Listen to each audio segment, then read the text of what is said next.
అనగనగా ఒక ఊరిలో రమేష్, సురేష్ అనే ఇద్దరు మంచి స్నేహితులు ఉండేవారు. వాళ్ళు ఎంతో మంచి స్నేహితులు. వాళ్ళిద్దరూ చిన్నప్పటి నుండి కలిసిమెలిసి తిరిగేవారు.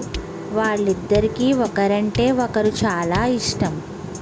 వాళ్ళిద్దరూ ఒకే ఊరిలో పుట్టి పెరిగారు. ఒకరోజు వాళ్ళిద్దరూ సరదాగా ఎక్కడికైనా వెళ్దామని పార్కుకు వెళ్ళారు. అక్కడ ఇద్దరూ చాలా సరదాగా ఎంజాయ్ చేశారు. వాళ్ళిద్దరూ వాళ్ళ సమయాన్ని చాలా సరదాగా ఎంజాయ్ చేశారు. తరువాత వాళ్ళిద్దరూ వాళ్ళ ఇంటికి వెళ్దామని బయలుదేరారు.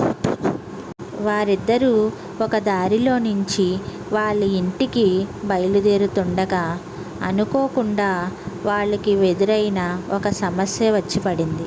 ఏమిటంటే వాళ్ళిద్దరూ అలా నడుస్తూ ఉండగా వాళ్ళకి ఎదురుగా ఒక పక్షిని చూసిన వెంటనే రమేష్ పడిపోయాడు.